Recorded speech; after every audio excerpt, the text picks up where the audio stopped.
Should the Reds move on from Jose Barrero? Should Tyler Stephenson move to first base? And what exactly are all of these different rule changes going to have an effect on the game for 2023? We answer that and more on today's conclusion with our conversation with Chris Welsh. You are Locked On Reds, your daily Cincinnati Reds podcast, part of the Locked On Podcast Network, your team every day.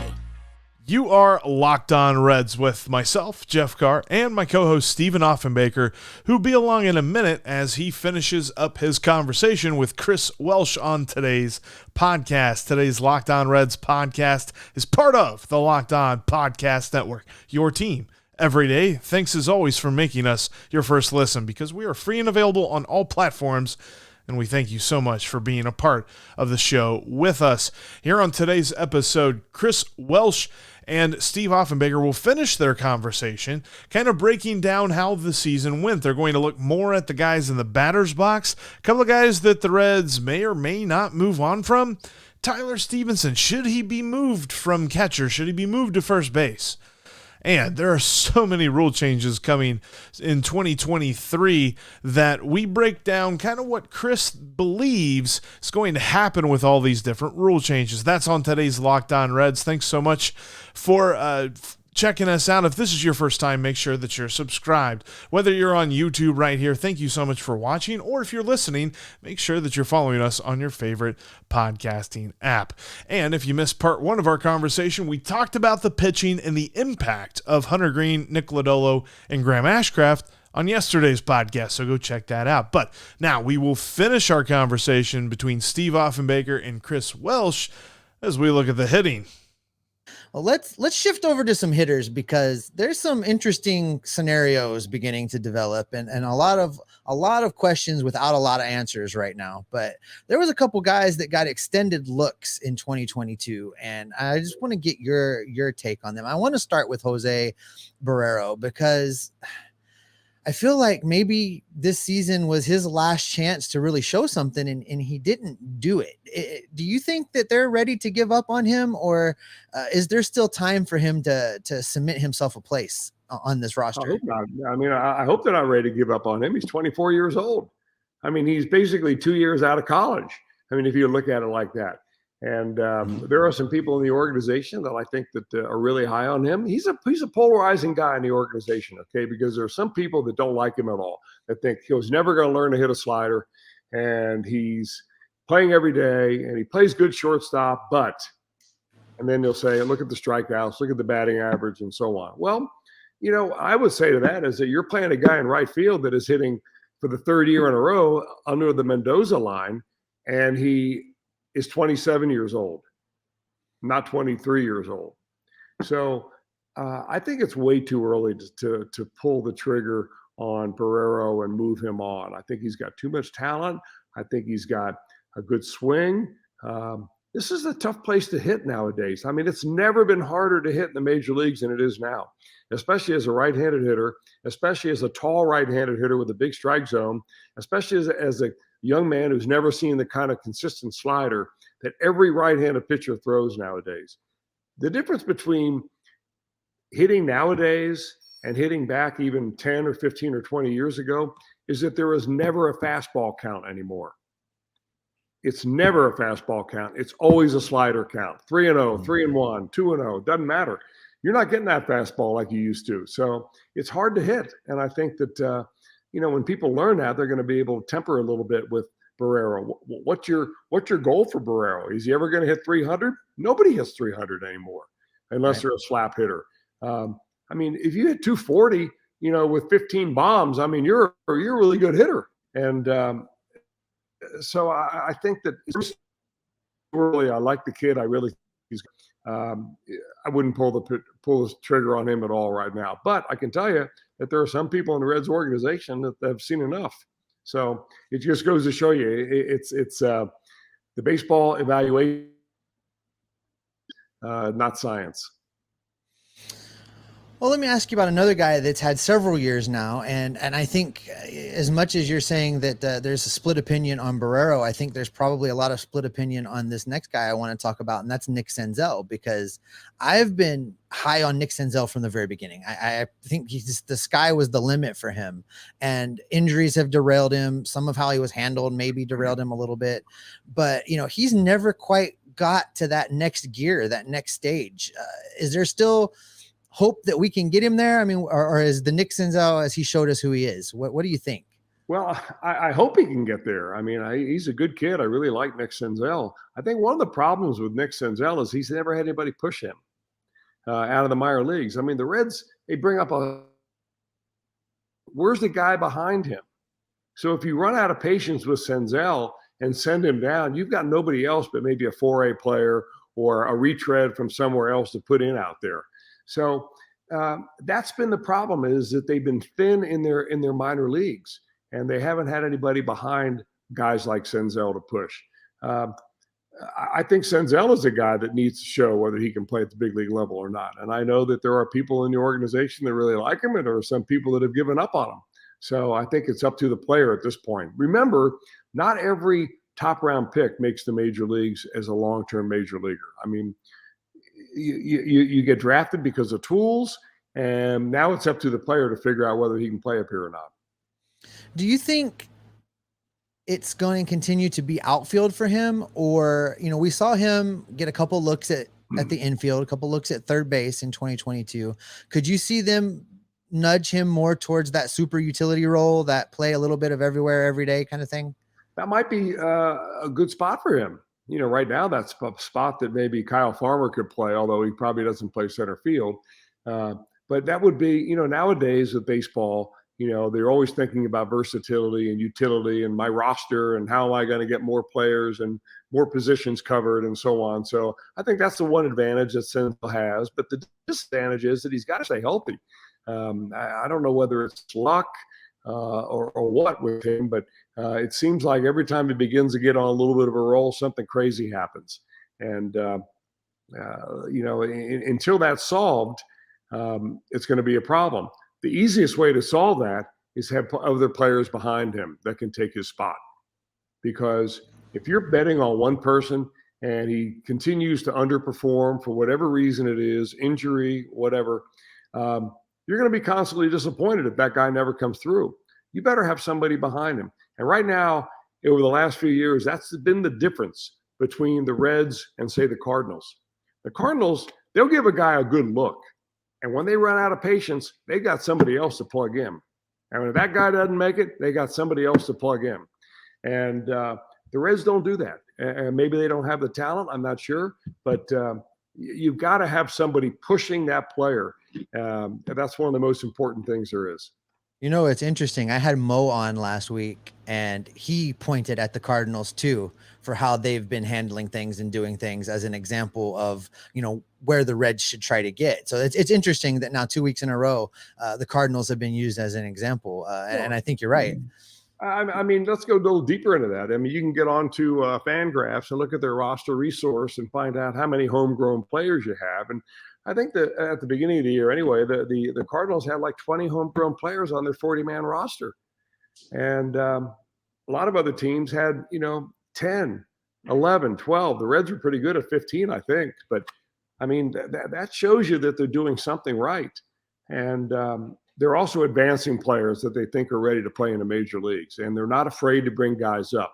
And it's always been one thing that the Reds have been reluctant to do is bring players up to the big leagues because they don't want them to fail. And they're under the impression that if you fail here the first time, you're going to be ruined forever. And I've never quite bought into that theory, but that seems to continue to persist.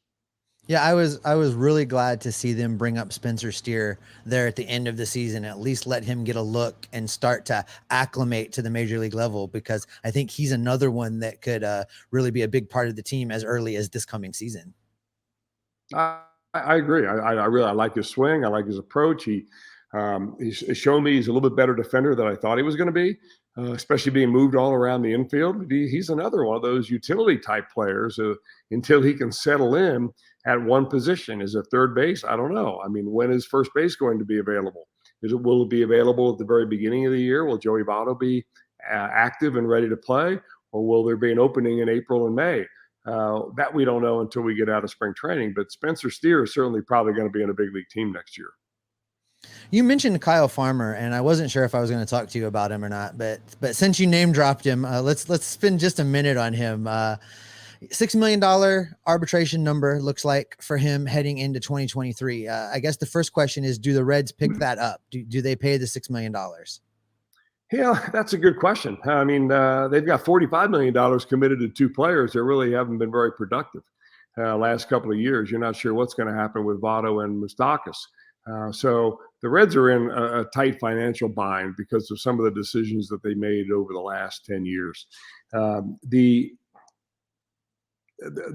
Farmer thing is, he's the MVP of this team. Now you may say, well, if a team loses 100 games, who needs an MVP, right? They would have lost 110 games without Kyle Farmer. I can tell you that. He kept the team together in the clubhouse. He kept the team together on the field. He came through many times. Overall, his numbers aren't great. I don't know if the Reds it's going to be completely a financial decision on Farmer and not a baseball decision. If it's a baseball decision, it's a no-brainer that he comes back. If you don't have the money in your budget, I understand, because you're allocating money elsewhere. So it'll be a shame to see him go, but he was a great guy to have around, I'll tell you that. And he would actually, the Reds, I can tell you this, that of all the players that were inquired about, I mean, other than guys like Luis Castillo, right? But at the trade deadline, Farmer was the most asked about player. And the Reds didn't trade him because they knew what the value he meant to this ball club this year. Whether they feel the same way next year with that price tag increasing to $6 million or so, that's probably going to be a financial decision rather than baseball. But it's hard to get more of a quality guy than Farmer. If he was on the Cardinals, he would have been a hero there. If he was on the Mets, you start naming the playoff teams, he would have fit in perfectly in a number of different places. And I'll tell you what, there are general managers and managers out there that love that guy. And I'm one of the broadcasters that loves him too. You call him the MVP. I actually did a couple weeks back name him the 2022 MVP for the Reds. So I am right there with you on that one. Should Tyler Stephenson move to first base? Chris Welsh has some thoughts on that coming up next. Before we get into that, though, I wanted to take a look at the odds for the upcoming World Series, the Phillies and the Astros. One team, very obvious that they should be there. The Astros have been absolutely a juggernaut all postseason, haven't lost a game yet. And then you have the Phillies, who were the last team in the National League. And here they are. They're in the World Series. So who am I picking? According to BetOnline, the odds for the Phillies are plus 165, and the odds for the Astros are minus 190. So obviously the Astros are the favorites. And BetOnline, I'm following along with them. I'm picking the Astros in this one. I think Dusty's going to get his first World Series, which so well deserved for Dusty Baker. But more than that, it just feels like the Astros are the more complete team here. They've got the better starting pitching. They have a slightly better bullpen. I think it's deeper for them. And then the lineup, I think, is very close. You could probably give the edge to the Phillies, but I'm going to pick the Astros in this one, as I think their pitching will shut down the Phillies in the series. I don't think they're going to sweep them, though. I don't think we're going to be talking about, a perfect postseason for the Astros, but they will get this World Series win, and we can talk about trash cans and all that good stuff afterward. But if you want to talk about the best place to find your next bet, it's at betonline.net. BetOnline's get you covered when you're talking about the World Series. The NFL season is in full swing. You've got college football, college basketball is around the corner. NBA basketball is happening right now. Plus, you've got hockey. Hockey's a lot of fun to bet. Haven't tried it yet, but might have to dabble in that this season. And if you want to find the best bet for your money, it's betonline.net, because BetOnline is where the game starts. Coming up tomorrow on the podcast, we are going to dive into the importance of a couple of different guys to this ball club in the future and look back on their seasons in 2022, because this is the portion of the offseason where we really try to figure out who's going to be here whenever the Reds are good again, because yeah, it's going to be a year or two, and pretty sure about that. Anyway, let's get back into our conversation. Should Tyler Stephenson move out from behind the plate? Let's talk about Tyler Stephenson for just a minute, Chris, because, I love Tyler Stephenson. I think, him at the number 4 spot is an exciting time when he's healthy. I'm worried about keeping him healthy. And there's a school of thought to try and limit his exposure behind the plate. And I want to get your take on this. I've kind of argued it and I've been bashed over the head every time I've said it, to try and split him up into like 3 spots, maybe 30% behind the plate, 30% ish down at first base, and then the rest of his time as a designated hitter. What do you think the best way to handle him is? Is it just to keep running him out there at catcher? What would you do with him? That's the way insurance companies set their rates, right? By the number of miles that somebody drives. If all you do is drive back and forth to school and church, and your total number of miles per week is 25 miles, you're going to pay much less in insurance than I would pay, say, commuting, 100 miles a day, right? Because the exposure is out there. So, you have to ask yourself, where is he going to be best fit? I think right now, the obvious answer is you got to place him behind the plate, and you got to play him every day. I mean, we saw what the Reds have behind him in the minor leagues, and I mean they had one other guy on the 40-man roster at the beginning of the year who was a catcher, Mark Colesbury. He's gone now. He got picked up obviously in the waiver wire. So, I mean, they got nothing down there. They brought up Oki. He couldn't play. Colesbury couldn't play. They bring in these other guys that are 4A caliber players. Nothing against these players, but I mean, Austin Romine batted 150. I mean, can you have your bottom 3 guys in the lineup all hitting 150 and expect to have any kind of offense at all? You've got to play him every day, and I think that if you're going to have him mesh with the pitchers and understand the pitching staff and so on, you've got to put him in the lineup as absolutely much as you can. And if he gets hurt, hey, it's going to be one of those injuries that is a bad luck injury. It's not going to be an injury, like a hamstring or something like that. The injury I imagine you're talking about is concussion syndrome, right? Mm-hmm. And hey, what are you supposed to do? Not play, not drive because you're afraid of a wreck? My opinion is you play him every day and make him the centerpiece of your ball club, because that's what he should be. I guess if everybody keeps telling me I'm wrong on this, at some point I should probably listen, huh? Because everybody argues with me that to what you said, basically, that there's not anybody else to catch. He's the luxury of a great hitting catcher is something that you don't have every day, and you've got to just kind of roll with it. So, I mean, I can see that. I really can. And yeah, the concussion thing is what bothers me. That clavicle injury was a freak injury. Yeah. I mean, that might not ever happen again in his entire career, but the concussion thing does worry me a little bit. Remember also that the catcher's equipment are getting better and better every year, and they may be able to, by the time we start the season next year or beyond, come up with a better face mask that'll take more punishment and not be so prone to have concussions and so on. So I think the advancement there is important. But, the risk is there. There's no question about it. I mean, the risk is there, and it's a shame because this kid's got superstar written all over him.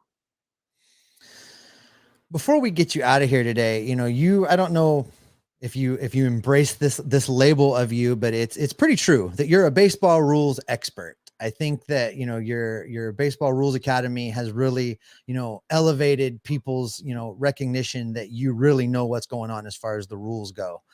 There is a lot of rules changes coming. And I'd like to get your take on some of the rules that have been implemented and some of the rules that are going to be implemented. But before we transition into that all the way, I did want you to talk a little bit about Baseball Rules Academy and what we might expect in the offseason from that site. Well, yeah, thanks for asking me about that. It's been a good journey with Baseball Rules Academy. We have, grown our subscription base. It's free. I think we have a paywall up there when somebody reads 10 articles or watches 10 videos and so on. And, you're forced to pay $4 a month or something for that. So I think it's well worth it, number one. It also eliminates the Google ads if you're able to do that. So I appreciate everybody who's been on there to do that. I've learned the rules from that. So it's kind of, I've never really started this website so I can make money, because I'm not making money out of it. I haven't taken any out of it yet. But it's my way to saying thank you back to the baseball community for allowing me to have a career, around baseball. So it's been good. What you're going to see this year, we're going to try to become a little bit more attractive to the baseball fan rather than a fan of baseball rules. Right now, I've got a very targeted audience. It's like you've got to be a rules nerd to even log on and look this stuff up. I mean, who cares if a guy runs out of the baseline? How many bases you get on a second play and an infielder, going out of play? Who cares about that? Are you allowed to run on an infield fly rule? Those are the kind of things that baseball rules nerds want to know about. And I'm there for them. But we also want to expand that. So I'm recruiting some columnists. I'm recruiting people who are interested in writing and be published, because we do have a fairly wide subscription base. We're sending out to many thousand people every time we do a mailing. And so it's an open letter to any of your listeners and viewers that are interested in, getting involved in some way or another. It doesn't have to be rules related. It just has to be baseball related. And we're also going to put together a full-fledged, like a rules course this year with maybe umpires would be more interested in this than others, but really tailored towards umpires and umpire associations, so that an association can better grasp what knowledge their own umpires have of the rules, and everything will be online. You can do things as your course wants it, just a regular full-fledged professional looking online course. So we're working on that, and it's been fun so far, but thanks for asking me about it. Yeah, it sounds like the Chris Welsh master's class on baseball rules is what we're going to get. That sounds pretty exciting. I may take that myself, just because I'm a rules nerd. Exciting or not, but I think what's kind of in the wheelhouse with this is all the changes that are coming up, because there are going to be a lot of questions. How are going to affect the game? What is my roster going to be different?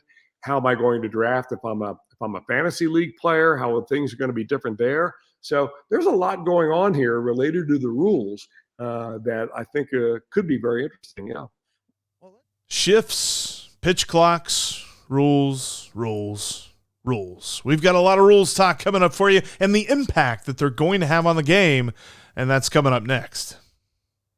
Before we jump into finish the conversation here with Chris Welsh, we wanted to let you know you can follow us on Twitter. You can follow the show at Locked On Reds. You can also follow Steve at S. Offenbaker with 2 Fs, and you can follow me at Jeff Carr with 3 Fs as we have takes and talking points outside of the show there on Twitter. Also, make sure you're following the podcast on YouTube and click that bell to get notified. That way, whenever we post new content, you'll know about it first. All right, let's finish up our conversation with Chris Welsh as we look at the new rules. Well, let's talk about a few of those. Let's talk about a few that have been implemented and just get your quick thoughts on them. We've seen rules like the extra inning ghost runner and the 3 batter minimum for pitchers. Let's just start with those two. What do you think about those? Well, the 3 batter minimum for pitchers, I think is done what it's wanted to do, which is eliminated, the overuse of pitching at the very end of a ball game, where a guy comes in and pitches 1/3 of an inning, and then the next guy comes in and pitches 1/3 of an inning, and pretty soon you're looking at 3 relievers in the same inning, and they're each taking their 7 warm-up pitches, and it takes forever to get through the last part of the inning. It's almost like at the end of the game screeches to a halt. Mm-hmm. And that was one of the observations that Joey Votto made when he was up there doing Reds games on TV and radio. He said, man, this thing slows down to a halt. You don't realize it when you're playing, but you do realize it when you're watching it. And, what Major League Baseball has found out is that people leave, 2.5 hours into the game. They're out of there at 9:30. I can watch the stands in every ballpark there is. It's like they're giving out bags of $20 bills in the parking lot at 9:30. People are out of there. So you got to figure out a way to do that. And I think the 3 batter minimum has helped out a little bit. I think that what would help a little bit more is to reduce the number of warm-up pitches a pitcher gets.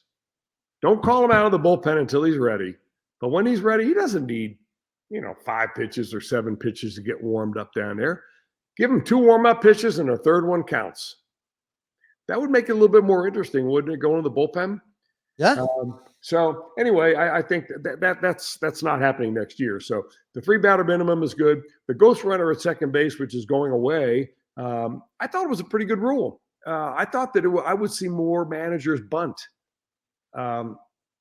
It's amazing how you have this rule in effect, and you have a runner at second base and nobody out, and you got a guy on the mound throwing 100 miles an hour, and you expect your hitter to hit the ball the other way so that he could move that runner to third base. It hardly ever worked. And managers after manager would tell me, "Oh, well, we're on the road, we're playing for 2 runs." Well, I see a lot of times where the visitor team didn't score, and then the home team didn't score either. Mm-hmm. I mean, that's unfathomable to me. I just think that, I'm going to sound like an old guy shouting at the clouds, but I mean, if you can't hit, how about bunt? I never see players working on it. Mm-hmm. So anyway, I think that that's gone away. It's something that we're going to see long with what we're seeing already in the postseason here this year. We're going to see long stretches of games where games take on a pitching energy from innings 11 through 15 or 16, and nothing happens. And you're going to be going through the motions. You're going to burn out your bullpen. We're going to have more injuries and so on. So I was a fan of that rule. Maybe not in the postseason, but I think it's just hard to hit nowadays. I mean, the average hitter is hitting 230 nowadays. It's just too hard to hit. You got to figure out a way to put more balls in play. It's interesting you bring up the bunt because there's a new school thought process is where you don't give away outs and all this thing, but I think you hit the nail on the head, and it's that teams don't work on it anymore. And I don't think you can ask a guy to go up to bunt that hasn't worked on it at all. And I think that's a failure of preparation, right? They haven't taken advantage of that opportunity and gotten themselves ready to exploit it. Nobody practices it. Well, I agree. Nobody practices it, and the cop out is, well, in today's game of baseball, we need more runs. We got to play for multiple runs, and but I think that's wrong because score 1 run in extra innings, and then see if the home team can score a run. Why do you think you need 2 to win a game? You don't. Mm-hmm. If you score 1 run, that means that the home team has to score 2 to win. If they only score 1, you go to the next inning. You do the same thing again. So it's because of the inability of players to actually bunt. If they took as much energy into learning how to bunt as they do in getting launch angle and getting bat speed and figuring out on their iPads what the pitcher's throwing them and all that, hey, you'd see more action in extra innings. But of course, now that ghost runner's away, Mm-hmm. Maybe the bunt's going to go away for good, and probably. Well, except that interesting segue there, Chris, because there's some new rules coming. Major League Baseball has stated a desire to create energy on the base paths. They want to see the return of the running game, and by way of making that happen, they are making the bases bigger in an effort, what they say, to increase stolen bases, and maybe bunts come along with that. Perhaps. I think the base stealers. I think you're going to have a little different, more athletic player be developed and come up who can run a little bit. I think that's going to help the bases being a little bit bigger will certainly make that bang play at second base, maybe favor the runner, although we hardly see anybody running nowadays. I think the more important thing, and what the umpires are telling me, is that Major League Baseball is going to start really cracking down on those pitchers that are doing all the shimmying and shaking and the double toe taps and all that kind of stuff to offset the timing. I think that's the biggest thing right now. And I think as soon as they do that and they eliminate the ability for a pitcher to rock and back and forth and back and forth and back and forth and then stop, pitching has gotten way ahead of hitting. And it's obvious because nobody scores any runs anymore. If they do, it's a blowout, and pretty soon you got a position player in there pitching the 7th inning. So I think that that'll be the other part of it. And it'll be more exciting for certainly. I think the stolen base is an exciting part of baseball. Well, I saved the big one for last, Chris. This is the big rule change, is the banning of the shift. What are your thoughts on that? Is it good? Is it bad? What do you think the impacts are going to be? This rule, probably more than any of the other ones, is going to change a lot of things. Well, I guess so, but I think it's probably over. I think we're estimating it's going to change to more than it really will. I think that from what I read, and I listen to guys who I think are pretty good baseball thinkers, they're telling me that the average left-handed hitter, a guy like Jake Fraley or even Votto maybe not because he doesn't run so fast, but it may mean 10 base hits a year. You can still position that shortstop right behind second base, and as soon as the ball leaves the pitcher's hand, he can be moving into position. You're going to have to bring your second baseman in a little bit if he's going to play in the shift, because you better have a guy over there with a great arm. For instance, with certain left-handed hitters, I don't know the answer to this yet, but if you've got Barrero playing shortstop and say Jonathan India playing second base, Barrero covers way more ground and he's got a better arm. Why not flip-flop those guys for that batter, right?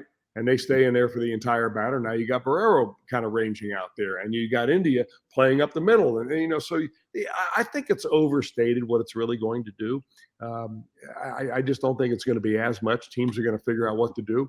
But the question I got for you, Steve, is that if you've been watching the postseason, I haven't asked this of any of my stat guys yet, but I'm going to.